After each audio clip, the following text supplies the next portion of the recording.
चीनी लोगों ने एक बड़ा अद्भुत प्रयोग किया था कोरियाई युद्ध के बाद, जब हजारों अमेरिकी सैनिक चीन के हाथों में बंदी बने, तो चीनियों ने सबसे पहले उनसे बंदूकें नहीं छीनी, उन्होंने उनका दिमाग पकड़ लिया।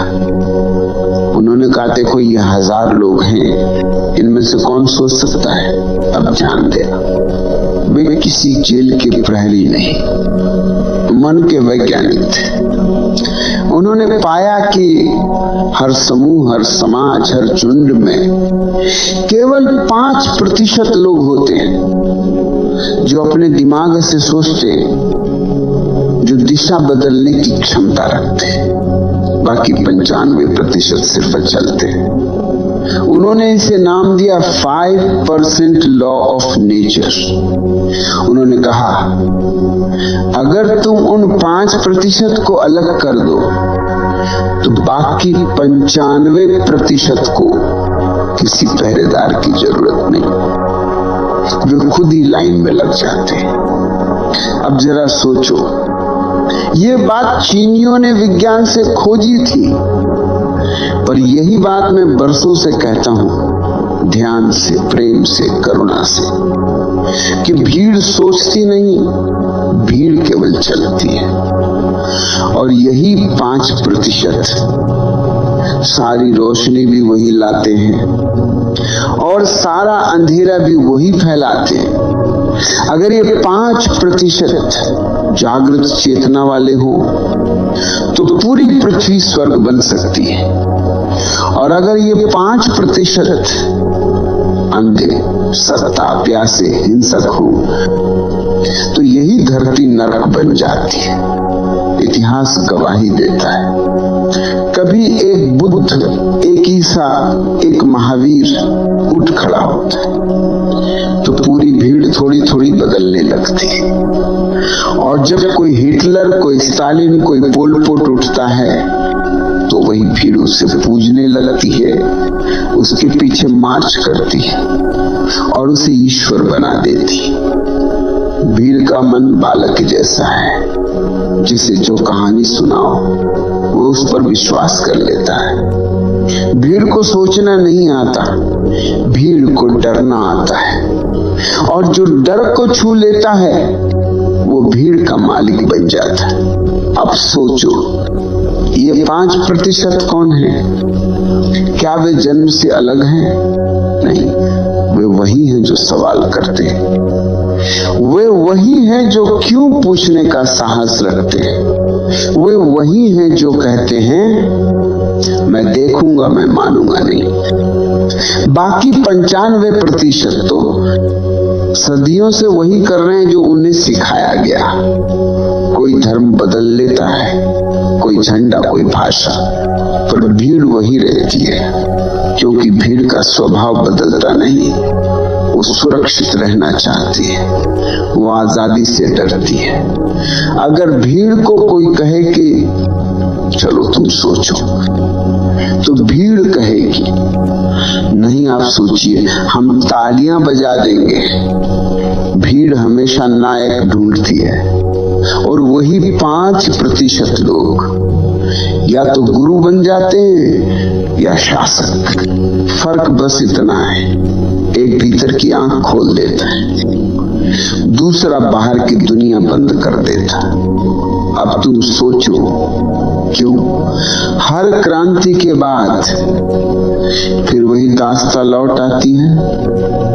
क्यों हर धर्म जो मुक्ति के लिए जन्मा था बाद में जेल बन गया?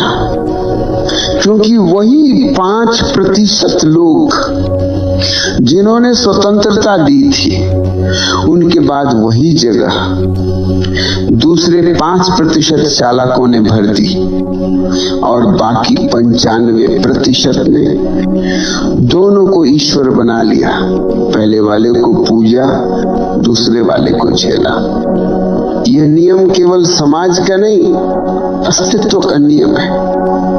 हर जगह, पेड़ों में, मछलियों में, जानवरों में।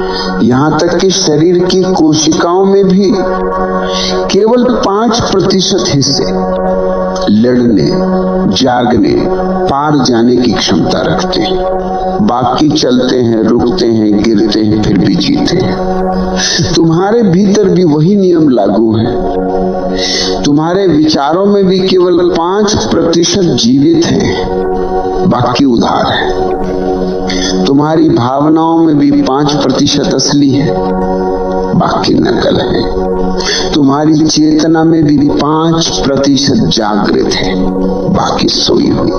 अब सवाल ये नहीं कि दुनिया में 5% लोग कौन है, सवाल ये है तुम्हारे भीतर 5% कौन है।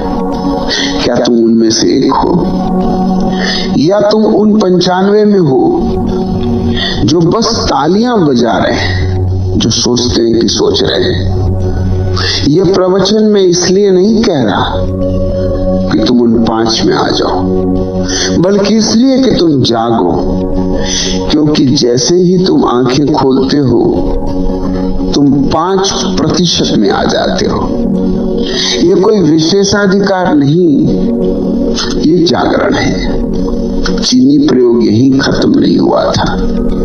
उन्होंने पाया कि ये 5% का नियम सिर्फ इंसानों पर नहीं लागू होता, ये तो अस्तित्व की रीति है, उसका पैटर्न है। उन्होंने पक्षियों पर प्रयोग किए, कबूतरों पर, जिन्हें चिट्ठियां पहुंचाने के लिए प्रशिक्षित किया जाता है। और उन्होंने देखा सारे कबूतर बराबर प्रशिक्षित थे, लेकिन केवल 5% कबूतर वो संदेश सही जगह पहुंचा पाए, बाकी 95% रास्ते में भटक गए। उन्होंने ये प्रयोग बंदरों पर किया। एक झुंड में 100 बंदर रखे, उनके पास समान भोजन, समान जगह, समान सुविधा। फिर कुछ महीनों बाद देखा सिर्फ 5 बंदर बाकी सबको चला रहे। वही तय करते कौन खाएगा कौन नहीं, और बाकी 95 उसी आदेश के अनुसार बैठ जाते। अब सोचो, ये बंदरों की दुनिया है या हमारी? हमारे समाज में भी तो वही खेल है। 5 आदमी निर्णय लेते हैं और बाकी करोड़ों उनकी नीतियों के अनुसार मरते हैं, जीते हैं, लड़ते हैं, पूजा करते हैं। अगर बंदर सुन लें तो वो कहेंगे मनुष्य ने हमारी कला में महारत पाली। फिर उन्होंने यह प्रयोग मछलियों पर किया। एक तालाब में 100 मछलियां छोड़ दी। जब जहर डाला गया तो केवल 5% मछलियां ऊपर तैरकर किनारे की तरफ भागी। बाकी 95 ने कहा देखते क्या होता है, और मर गई। विज्ञान ने इसे लिखा 5% रेजिस्ट, 95% अडैप्ट। और मैं कहता हूं 5% जागते हैं, 95% सोते हैं। अब शरीर के भीतर देखो, कोई बीमारी आती है तो तुम्हारा पूरा शरीर लड़ता नहीं, केवल 5% कोशिकाएं उस बीमारी के खिलाफ खड़ी होती है। वे ही सैनिक हैं जो तुम्हें जिंदा रखते हैं। बाकी सब या तो चुप रहते हैं या बीमारी के साथ समझौता कर लेते हैं। अगर वो 5% भी मर जाएं तो शरीर समाप्त। तुम्हारी चेतना भी वैसी है। अगर भीतर का 5% साक्षी मर गया तो शरीर चलता रहेगा, पर तुम मर चुके होगे। अब जंगल में चलो, लाखों पेड़ हैं, पर केवल 5% पेड़ ऐसे हैं जो जंगल की छाया से ऊपर उठ पाते, जिन्हें सूरज की रोशनी सीधे छूती है। बाकी सब तनों के नीचे अंधेरे में रहते हैं, सूरज की रोशनी की कल्पना करते हुए। यही तो हमारे समाज की तस्वीर है। कुछ लोग ऊंचे उठते हैं, विचार में, प्रेम में, जागरण में, और बाकी नीचे की छाया में जीवन बिताते हैं। और आश्चर्य यह है कि नीचे वाले पेड़ ऊपर वालों से ईर्ष्या करते हैं। वे समझते हैं कि ऊंचाई कोई अन्याय है, जबकि ऊंचाई तो उनका स्वभाव भी हो सकता था। अगर उन्होंने जमीन से ऊपर बढ़ना चुना होता, लेकिन नीचे रहना आसान है। धूप से बचाव भी हो जाता है, जिम्मेदारी से भी। विज्ञान ने कहा ये 5% अनुपात हर जीव में दोहराता है, यहां तक कि रक्त में, मस्तिष्क में, यहां तक कि सोच में भी। अब उन्होंने यह प्रयोग विश्वविद्यालयों में किया। सैकड़ों छात्र, समान पाठ्यक्रम, समान शिक्षक, समान सुविधा, लेकिन केवल 5% विद्यार्थी कुछ नया सोच पाए। बाकी 95% ने नोटबुक में वही लिखा जो किताब में था। यहां भी वही पैटर्न। अब बताओ, क्या यह कोई साजिश है या प्रकृति की भाषा? यहां भी 5% ही जगह रहते हैं, बाकी सोते हुए टॉपर बनते। यही कारण है कि हर युग में केवल कुछ लोग इतिहास लिखते हैं, बाकी उस इतिहास के पाठ्यक्रम में जीते। कभी कभी तो भीड़ उन 5% को मार देती है और फिर उनके नाम पर मंदिर बना देती है। विज्ञान अनुपात किसी सीमा का नहीं, यह अस्तित्व का नियम है।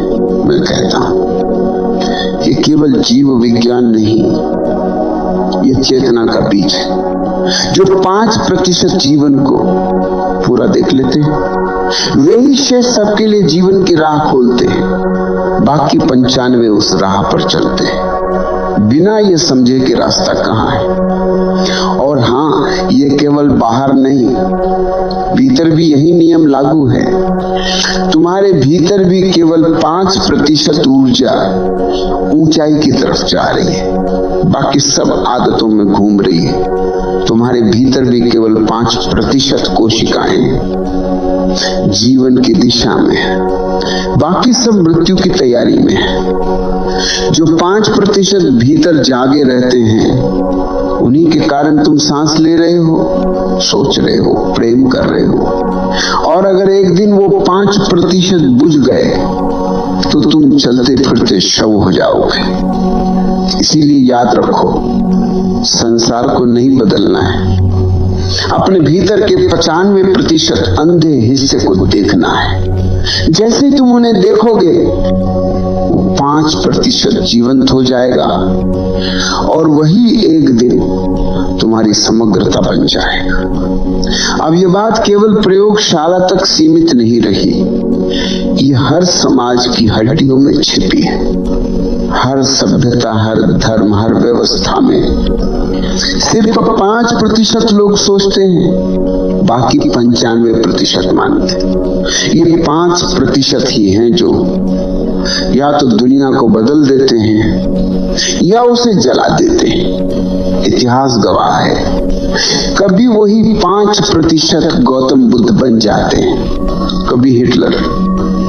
अंतर सिर्फ चेतना का है, रूप दोनों में समान है। भीड़ को खींचने की शक्ति एक भीतर उठाता है, दूसरा बाहर गिराता है। चीनियों ने देखा था, जब उन्होंने 1000 सैनिक पकड़े तो उनमें से 5% को अलग कर दिया, फिर उन्होंने बाकी 95 के साथ कोई पहरा नहीं रखा। उन्होंने कहा अब ये 5 नहीं है तो बाकी खुद ही अनुशासित हो जाएंगे।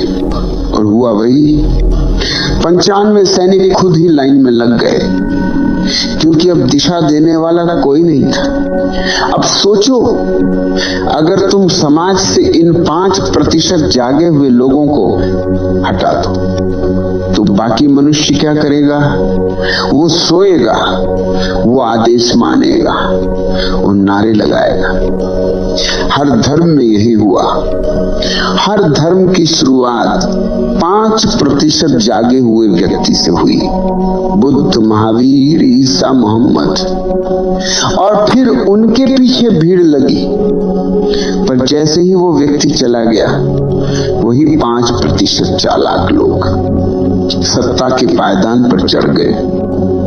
अब वही धर्म का प्रतिनिधि बन गया, पर उसके पास न प्रकाश था न प्रेम, सिर्फ अधिकार था। मंदिरों में पुजारी हैं, मस्जिदों में मौलवी हैं, गिरजाघरों में पादरी हैं। वे सब वही 5% हैं जो भीड़ की नींद से फायदा उठाते, और बाकी 95% भक्त हैं जो सोचते हैं कि वे धर्म में हैं, पर असल में वे भीड़ में हैं। राजनीति में देखो, हर देश में वही 5% नेता हैं जो सोचते हैं कि वे जनता के लिए जी रहे हैं, और बाकी 95% जनता सोचती है कि नेता उसके लिए मर रहा है। दोनों भ्रम में हैं, और दोनों को भ्रम में रहना सुविधाजनक लगता है।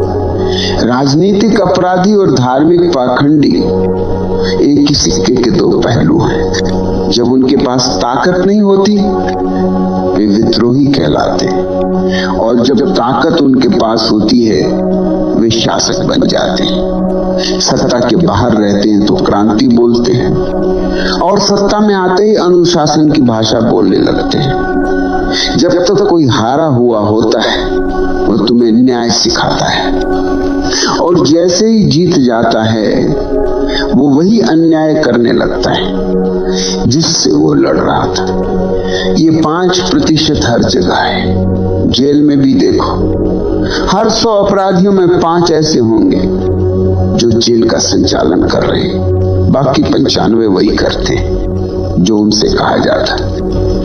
तुम्हें आश्चर्य होगा, विश्वविद्यालयों में भी वही 5% शिक्षक सच्चे अर्थों में शिक्षा दे रहे हैं। बाकी 95% केवल किताब का बोझ उठा रहे हैं। मंदिरों, गिरजाघरों, संसदों, अदालतों, हर जगह वही अनुपात दोहराया गया है। जो सोच सकते हैं वे हमेशा 5% हैं, और जो मानते हैं वे 95%।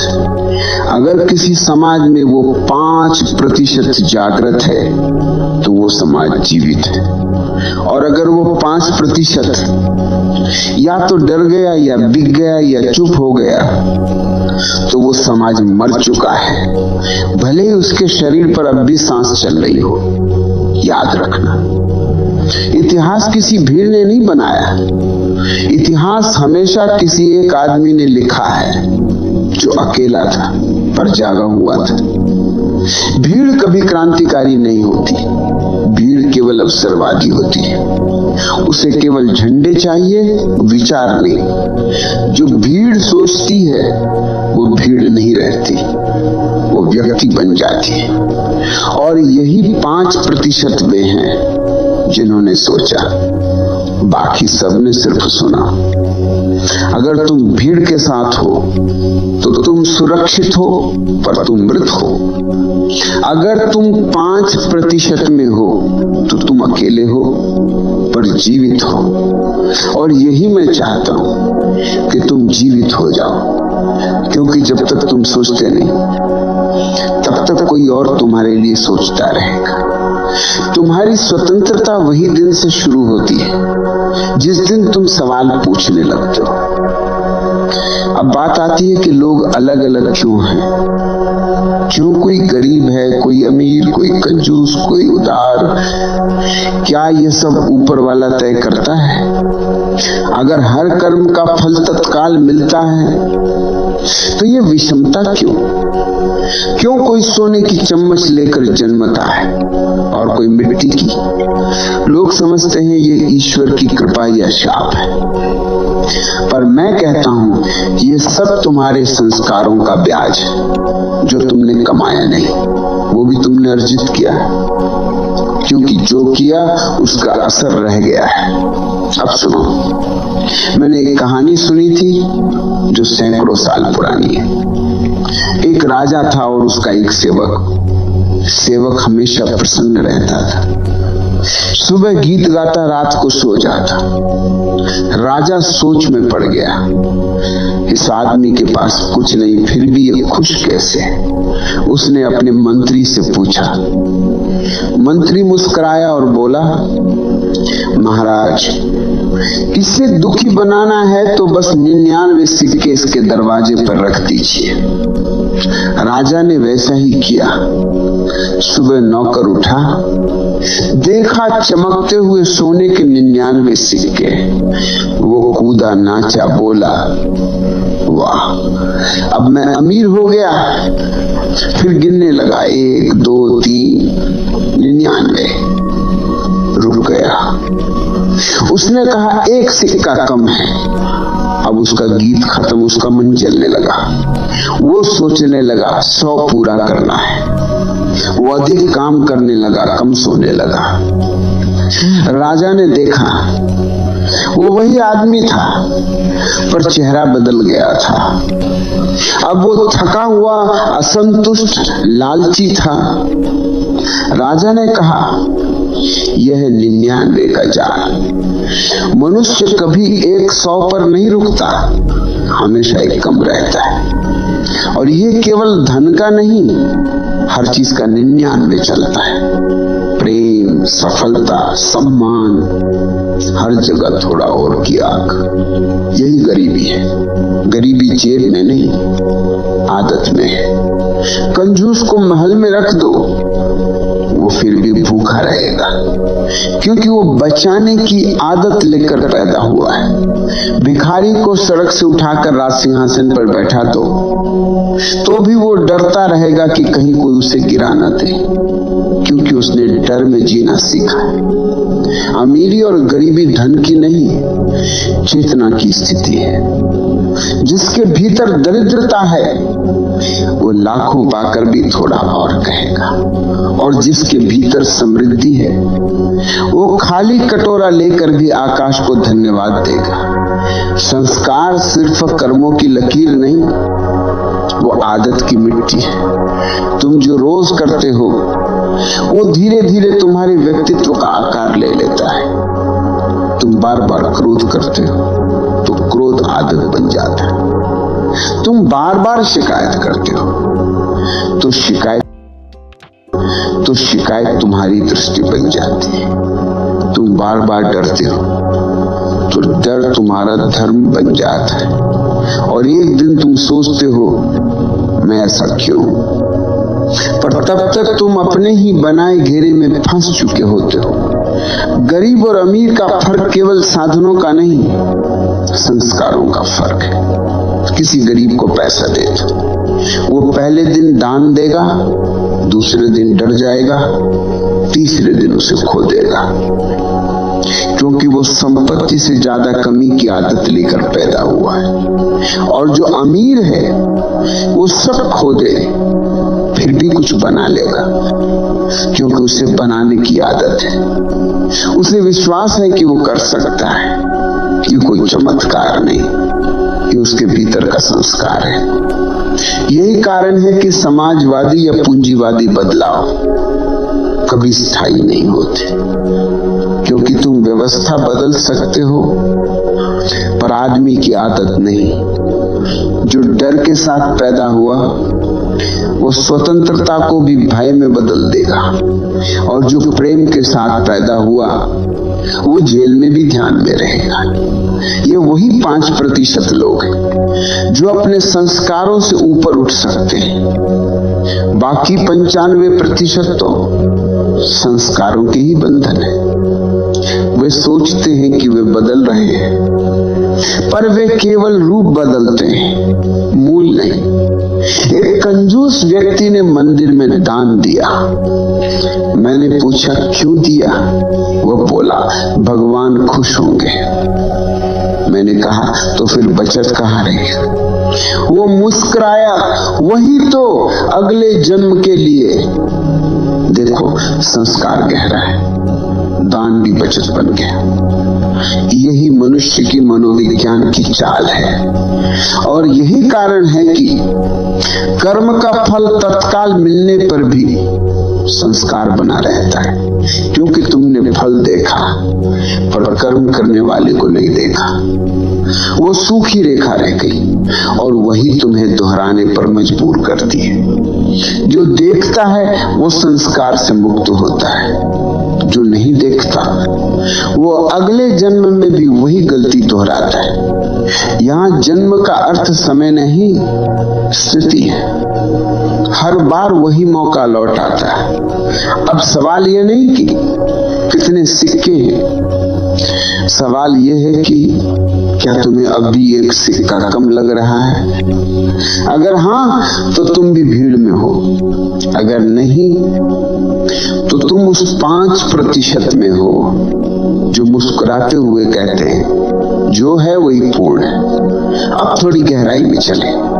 कर्म का फल तो तुरंत मिलता है। तुम किसी को अपमानित करते हो और उसी क्षण तुम्हारे भीतर एक कड़वाहट उतर जाती है। तुम किसी से प्रेम करते हो और उसी पल तुम्हारे भीतर एक हल्कापन, एक सुगंध भर जाती है। यह तत्काल प्रतिक्रिया है, फल देर से नहीं आता। लेकिन ध्यान देना, फल भले ही तुरंत आ जाए पर उसकी छाया, उसका निशान कहीं भीतर रह जाता है। वही संस्कार है। वो सूखी रेखा है जो तुम्हारे भीतर छप जाती है। मैं एक उदाहरण देता हूं। अगर इस कमरे में पानी का गिलास गिर जाए, पानी बह जाएगा। थोड़ी देर में धूप आएगी, हवा चलेगी, फर्श सूख जाएगा। अब कोई पानी नहीं बचा। लेकिन अगर तुम ध्यान से देखो तो वहां एक हल्की सी रेखा रह जाएगी जहां पानी गया था। वो रेखा दिखाएगी कि पानी कभी यहां बहा था। अब मान लो कि फिर से कोई पानी उसी जगह गिरा हो तो वो वही रास्ता पकड़ लेगा, क्योंकि रास्ता बना हुआ है, भले ही सूख गया हो। यही है संस्कार। तुमने क्रोध किया, क्रोध गया पर उसकी रेखा रह गई। अब अगली बार परिस्थिति आई तो वही रास्ता खुल जाएगा। क्रोध तुरंत बह जाएगा उस सूखी रेखा से। अब यह तुम्हारा चुनाव नहीं रहा, यह आदत बन गई, यह स्वतः घटेगा। तुम कहोगे मुझे गुस्सा आ गया, पर सच्चाई यह है कि गुस्सा आया नहीं, वो सूखी रेखा जाग गई। इसीलिए मैं कहता हूं कर्म का फल तत्काल है, लेकिन संस्कार स्थायी है। फल तुम भोग लेते हो, संस्कार तुम बन जाते हो और यही संस्कार तुम्हारा भविष्य है। अब तुम सोचोगे अगर फल तुरंत मिलता है तो फिर पुनर्जन्म क्यों? मैं कहता हूं पुनर्जन्म का अर्थ कोई नया शरीर नहीं, बल्कि वही संस्कारों का लौटना है। हर बार वही स्थिति लौट आती है, वही डर, वही क्रोध, वही अभाव, बस रूप बदल जाता है। हर बार जब तुम नया जन्म कहते हो वो बस तुम्हारे संस्कारों की नई कोमपल है। शरीर बदल सकता पर रेखा वही रहती है। संस्कार का अर्थ है तुम्हारे भीतर की टेंडेंसी, तुम्हारा झुकाव, तुम्हारा पैटर्न जो तुम बार बार करते हो वो तुम्हारे भीतर स्थायी हो जाता है और तुम उसे कर्म समझते हो, पर असल में वो कर्म नहीं, वो कर्म की आदत है। अगर तुमने किसी को बार बार झूठ बोला तो अब झूठ बोलने में कोई अपराध बोध नहीं रहेगा, वो सहज हो जाएगा, वो तुम्हारा स्वभाव बन जाएगा। अब झूठ तुम्हें पकड़ता नहीं, तुम झूठ को पकड़ नहीं सकते। ये वही संस्कार है। यही कारण है कि कर्म का हिसाब कहीं ऊपर नहीं लिखा जाता। ईश्वर के पास कोई खाता बही नहीं, तुम्हारा शरीर, तुम्हारा मन ही खाता है। जो तुम करते हो वही तुम्हारे भीतर दर्ज होता है। जो फल तुम तुरंत नहीं समझते वो धीरे धीरे तुम्हारे भीतर संस्कार बनकर स्थायी हो जाता है, और जब मौका आता है तो वही संस्कार तुमसे करवाता है, वही पुराना काम, भले ही तुम चाहो या न चाहो। यही कारण है कि लोग कहते हैं मैंने तय किया कि अब नहीं करूंगा, फिर भी हो गया। क्योंकि संस्कार तुम्हारे तय करने से नहीं बदलते, वे केवल देखने से मिटते हैं। अगर तुम उस सूखी रेखा को सिर्फ एक बार सचेत दृष्टि से देख लो, बिना उसे मिटाने की कोशिश किए, तो वो धीरे धीरे फीकी पड़ जाएगी। देखने की अग्नि ही संस्कार को भस्म करती है, क्योंकि जब तुम देखते हो तो तुम करता नहीं रहते, और जब करता नहीं रहता तो कर्म अपना असर खो देता है। देखना ध्यान है, देखना ही मुक्ति है। जो देखता है उसके संस्कार राख बन जाते हैं। जो नहीं देखता वो रेखाओं में भटकता रहता है, बार बार वही रास्ता, वही दुख। और यही कारण है कि कर्म से मुक्त होना कर्म को छोड़ने से नहीं, कर्म को देखने से होता है। कर्म पानी है, फल उसकी तरंग है, और संस्कार उसकी सूखी रेखा। पानी बह गया, तरंग शांत हो गई, पर रेखा तब तक रहेगी जब तक तुम उसे देख न लो। देखते ही रेखा मिट जाएगी, और तब तुम कह सकोगे अब जो भी घटेगा वो नया होगा, क्योंकि अब कोई पुराना रास्ता नहीं बचा। अब मैं तुमसे कहता हूं वो 5% केवल समाज में नहीं है, वो तुम्हारे भीतर भी है। वही हिस्सा तुम्हारा जीवित भाग है। बाकी 95% आदतें हैं, स्मृतियां हैं, संस्कार हैं, जिनसे तुम बने हो पर जिनसे तुम जाग नहीं सकते। तुम दिन भर काम करते हो, बोलते हो, हंसते हो, पर भीतर जो सचमुच जीवित है वो बहुत छोटा अंश है, वो जो देख रहा है। बाकी सब यांत्रिक है। यह जो भीतर का 5% है वो वही रेजिस्टेंट कोशिकाएं हैं जो तुम्हारे शरीर को बीमारी से बचाती हैं। अगर तुम उसे जागृत रखो तो कोई अंधकार तुम्हें नहीं छू सकता। अगर वो सो गया तो जीवन चलता रहेगा, लेकिन तुम अनुपस्थित रहोगे। ध्यान का अर्थ यही है, भीतर के उस 5% को बढ़ाना। वो कोई अभ्यास नहीं, वो देखने की कला है। तुम बस देखो, विचार आते हैं, भावनाएं उठती हैं, क्रोध, ईर्ष्या, प्रेम, भय सब आते हैं, जाते हैं, और तुम बस साक्षी बने रहो। यही देखना, भीतर के 5% को 5 नहीं रहने देता, वो फैलने लगता है। जैसे अंधेरे कमरे में तुम एक दीपक जला दो तो वो धीरे धीरे हर कोने तक पहुंच जाता है। शुरू में वो छोटा होता है, फिर लपट बड़ी होती जाती है, और एक दिन सारा अंधकार स्वयं बुझ जाता है। तुमने उसे भगाया नहीं, तुमने केवल प्रकाश बढ़ाया। ध्यान यही, और यही असली क्रांति है। बाहर की क्रांतियां भीड़ बदलती हैं, भीतर की क्रांति देखने वाला बदल देती है। जो भीतर देखता है वो अब भीड़ का हिस्सा नहीं रहता, वो 5% नहीं रहता, वो चेतना की 100% ज्योति बन जाता है। और फिर जो कुछ वो करता है वो कर्म नहीं रह जाता, वो जीवन बन जाता है। अब उसके भीतर कोई कर्ता नहीं, कोई परिणाम नहीं।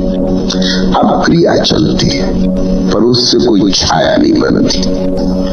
अब हर पल नया है, क्योंकि उसमें अतीत की सूखी रेखा नहीं बची।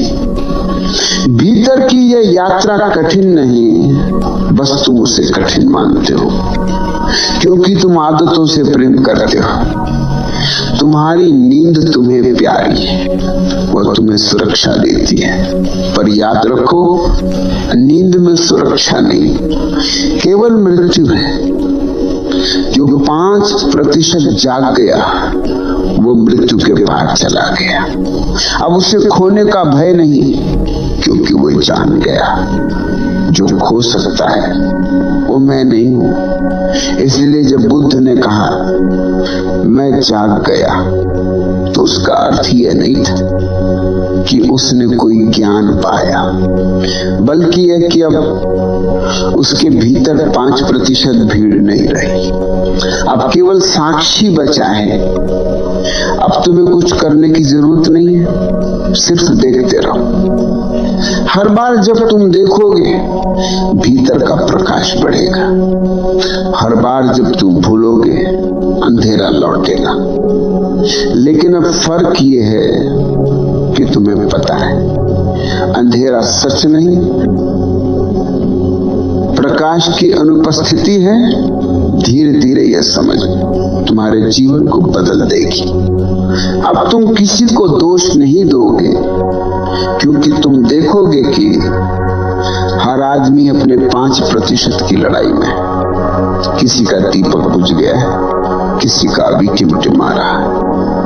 अब करुणा जन्म लेगी, दया नहीं करुणा, क्योंकि तुम जानोगे कि जो सोया है वो भी तुम्हारा ही हिस्सा है। और जब भीतर यह करुणा जन्म लेती है तो जीवन पहली बार पूर्ण होता है। अब तुम किसी धर्म, किसी ईश्वर, किसी आदर्श से नहीं चलोगे।